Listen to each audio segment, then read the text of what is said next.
दोस्तों NMC classes में आपका स्वागत है, जिसे नैना मैथ क्लासेज के नाम से जाना जाता है।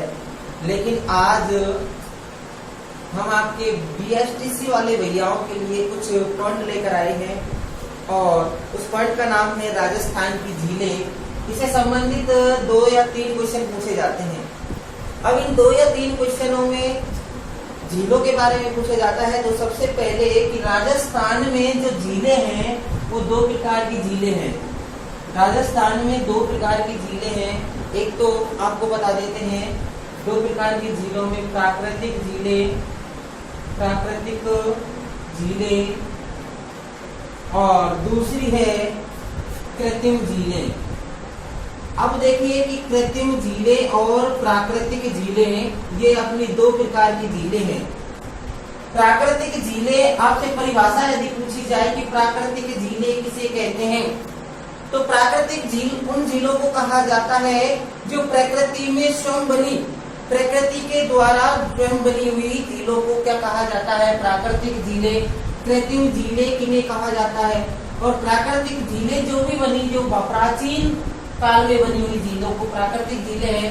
अब देखिए कि कृत्रिम झीलें मध्यकाल और आधुनिक काल में, राजस्थान के मध्यकाल और आधुनिक काल में राजा महाराजाओं द्वारा अपने पानी की सुविधा के लिए जो झीलें बनाई गई थी, राजा महाराजाओं के द्वारा बनाई गई झीलों को हम कृत्रिम झीलें कहते हैं।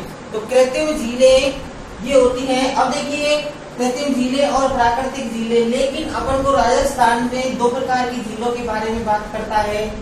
राजस्थान में 2 प्रकार की और झीलें होती हैं। देखो प्राकृतिक और कृत्रिम ये 2 प्रकार होता ही है, साथ में झील भी 2 प्रकार की होती है। एक तो मीठे पानी की झीलें, मीठे पानी की झीलें, और दूसरा होता है, दूसरी झीलें हैं खारे पानी की झीलें, खारे पानी की झीलें। अब देखिए कि खारे पानी की झीलें और मीठे पानी की झीलें, खारे पानी की वो झील जिनमें खारा पानी पाया जाता है, नमक बनाया जाता है, जिन झीलों से मीठे पानी की झीलें भी होती है जिनमें पीने योग्य पानी पाया जाता है। अब अपन इन झीलों में से देखेंगे कि प्राकृतिक झीलें और कृत्रिम झीलों, इनमें से अपन सबसे पहले मीठे पानी की झीलें लेते हैं। लेकिन आपको बता देते हैं कि यहाँ से यदि क्वेश्चन पूछा जाए कि राजस्थान में मीठे पानी की झीलें अधिक हैं या खारे पानी की झीलें अधिक हो, तो आपका जवाब होना चाहिए कि मीठे पानी की झीलें राजस्थान में अधिक पाई जाती हैं। अब अपन पहला पॉइंट ले लेते हैं कि मीठे पानी की झीलें कौन कौन सी हैं और वो किस प्रकार की झील है, कृत्रिम झील है या प्राकृतिक झील है। तो अपन पहली झील ले लेते हैं, जैसे जयसमंद झील ले लिया जाए। अब जयसमंद झील के बारे में अपन पढ़ेंगे आज। और जयसमंद झील जो है वो कहाँ स्थित है, किसने इसको बनवाया, कब इसको बनवाया गया और इसमें कैसे टापू है, इन सभी क्वेश्चनों के बारे में, छोटे छोटे बातों के बारे में आपको बताएंगे कि जयसमंद झील जो है, जो उदयपुर से, जयसमंद झील उदयपुर से 40 किलोमीटर दूर, उदयपुर से 40 किलोमीटर दूर स्थित है। उदयपुर से 40 किलोमीटर दूर स्थित कौन सी झील है। तो आपसे पूछा जाए कि उदयपुर से 40 किलोमीटर दूर स्थित झील का नाम बताइए, तो आप उस झील का नाम क्या बताओगे, इस झील का नाम बताओगे आप जयसमंद झील। अब जयसमंद झील जो है, देखिए इस झील का दूसरा नाम, उपनाम भी होते हैं, अपने भी उपनाम होते हैं। इसी प्रकार से जयसमंद झील का दूसरा नाम है ढेवर झील। जयसमंद झील का दूसरा नाम है भैयाओ ढेवर झील के नाम से भी इस झील को पुकारा जाता है। अब इस झील का निर्माण, जयसमंद झील का देखो दूसरा नाम आपसे कहा जाए कि दूसरा नाम क्या है, तो ढेवर झील। कहाँ बनी हुई है ये झील, तो आप कह सकते हो कि उदयपुर से 40 किलोमीटर दूर ये झील बनी हुई है। अब आपसे पूछा जाए कि कहाँ बनी हुई है, तो गोमती नदी पर, गोमती नदी पर इस झील को बांध बना करके, नदी पर बांध बनाया था और ये झील का निर्माण हो गया। तो गोमती नदी पर बांध के रूप में इस झील को बनाया गया था। अब आपसे कहा जाए, एक और क्वेश्चन आ सकता है कि जयसमंद झील को कब बनाया गया?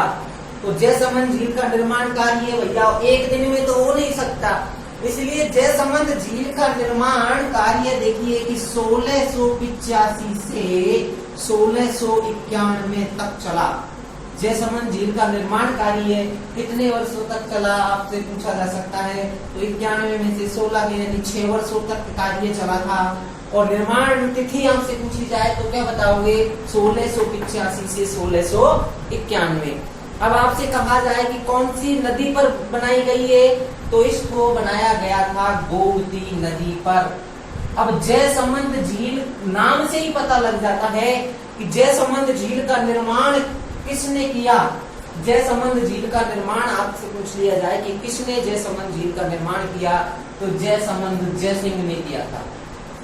जयसिंह ने जयसमंद झील का निर्माण किया। महाराजा जयसिंह थे महाराणा जयसिंह, इन्होंने गोमती नदी पर बांध बना करके इस झील का निर्माण किया था। अब देखिए कि इस झील, ये झील है जो दूसरी सबसे बड़ी कृत्रिम झील है, राजस्थान की दूसरी सबसे बड़ी कृत्रिम झील। राजस्थान की नहीं, विश्व की दूसरी सबसे बड़ी, ये विश्व की दूसरी सबसे बड़ी कृत्रिम झील है। आपसे थोड़ा सा क्वेश्चन देखिए, क्वेश्चन आप बना लेते हैं। तो क्वेश्चन आपसे सबसे पहले कि राजस्थान में किस प्रकार की झीलें सबसे अधिक हैं, तो आप बताओगे कि मीठे पानी की झीलें राजस्थान में सबसे अधिक हैं। अब आपसे जयसमंद झील के बारे में आज पढ़ रहे हैं। जयसमंद झील का दूसरा नाम क्या है, तो आप वह बताओगे देवर झील। आपसे कहा जाए कि जयसमंद झील का निर्माण कब हुआ, 1685 से 1691। ये कहाँ पर स्थित है? उदयपुर से 40 किलोमीटर दूर गोमती नदी पर बांध बना करके इस झील को महाराणा जयसिंह ने बनाया, और ये विश्व की दूसरी सबसे बड़ी कृत्रिम झील है। तो इस झील के बारे में इतना देखिए कि दूसरी सबसे बड़ी कृत्रिम झील है। और तीसरी बात, अगली बात जो आती है कि जयसमंद झील पर 7 टापू बने हुए हैं। जयसमंद झील पर 7 टापू बने हुए हैं। अब कई बच्चों के मन में ये विचार आता था, वही व्हाट इज टापू, टापू क्या है? तो आपसे कहा जाएगा कि टापू क्या होता है कि झील में पानी होता है और पानी पर जमीन का थोड़ा सा उभरा हुआ भाग टापू कहलाता। जमीन का थोड़ा सा उभरा हुआ भाग टापू कहलाता है। अब देखिए टापू भी इसमें 7 हैं। अब 7 टापू जिनमें कौन सी जाति निवास करती है, तो 7 टापू हैं। इन टापुओं पे लोग रहते भी हैं, तो वो रहते हैं भील और मीणा और भील जनजाति इन टापुओं पर निवास करती है। अब आपसे एक और क्वेश्चन पूछ लिया जा सकता है कि 7 टापुओं में सबसे बड़े टापू का नाम क्या है? तो सबसे बड़े टापू का नाम बाबा का भागड़ा सबसे बड़े टापू का नाम है। आपसे पूछा जाए कि सबसे बड़े टापू का नाम क्या है, तो बाबा का भागड़ा। और सबसे छोटे टापू का नाम क्या है, तो आपसे ये भी क्वेश्चन पूछ लिया जा सकता है कि सबसे छोटे टापू का नाम क्या है, तो आप कहोगे प्यारी। सबसे छोटे टापू का नाम आपको क्या बताना है? प्यारी। प्यारी सबसे छोटे टापू का नाम है। कौन सी झील में 7 टापू हैं, तो आपसे कहोगे कि कौन सी झील में 7 टापू हैं, तो आप तुरंत बता दोगे कि जयसमंद झील में 7 टापू हैं। इसी प्रकार आगे देखिए कि इस झील से सिंचाई की नहरें भी निकाली गई थी। सिंचाई के लिए इस झील से नहरें भी निकाली गई थी। तो 2 नहरें निकाली गई थी। तो 2 नहरें सिंचाई से कितनी, जयसमंद झील से कितनी सिंचाई नहरें निकाली गई? जयसमंद झील से कितनी नहरें, सिंचाई के लिए कितनी नहरें निकाली गई थी? तो आपकी संख्या होगी भैया, जयसमंद झील से 2 नहरें निकाली गई थी। अब उन दोनों नहरों का नाम आपको बता देते हैं। पहला है श्यामपुरा नहर। पहली नहर का नाम है भैया श्यामपुरा नहर, और दूसरी नहर का नाम है भाट नहर। दूसरी नहर का नाम है भाट नहर। तो कौन कौन सी नहरें निकाली गई थी? 2 नहरें निकाली गई थी सिंचाई के लिए, श्यामपुरा नहर और भाट नहर। इस प्रकार से ये आपकी जयसमंद झील से संबंधित जो बातें थी, जो आपको मैंने अभी बताई। अब आपसे जयसमंद झील से जो क्वेश्चन बनते हैं तो आप उनका जवाब आसानी से साथ दे सकते हो। तो जयसमंद झील, देखिए जयसमंद झील क्वेश्चन बनते हैं जयसमंद झील के। तो एक बार पुनः, जयसमंद झील का दूसरा नाम क्या है? तो जयसमंद झील का दूसरा नाम देवर झील है। जयसमंद झील का दूसरा नाम क्या है? देवर झील है। अब दूसरी बात आती है कि किसने बनवाया? तो महाराणा जयसिंह ने इसका निर्माण करवाया। महाराणा जयसिंह ने इसका निर्माण करवाया। अब ये भी पूछ लिया जा सकता है कि इस नहर का निर्माण कब करवाया? तो ये आ जाएगा 1685 से 1691 के मध्य।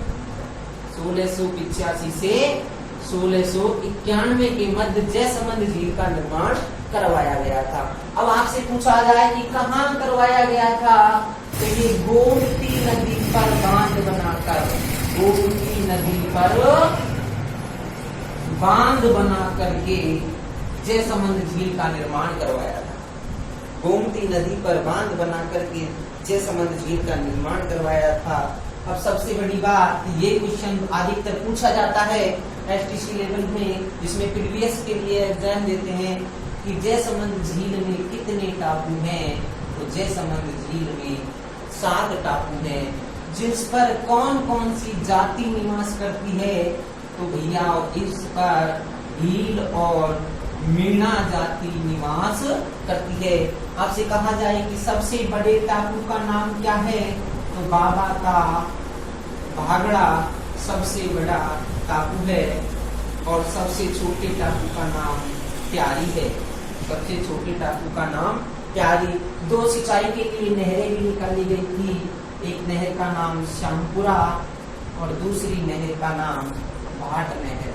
इस प्रकार से ये आपकी राजस्थान की जो मीठे पानी की झीलें चल रही है, उनमें आज अपन ने पढ़ा कि जयसमंद झील के बारे में विस्तार से पढ़ा। और जयसमंद झील के बारे में ऐसे क्वेश्चन आपसे पूछे जा सकते हैं। यदि आपको हमारे चैनल पर कुछ लगता है कि मिले तो सब्सक्राइब जरूर करें और लाइक करना बिल्कुल ना भूलें। थैंक यू भैया।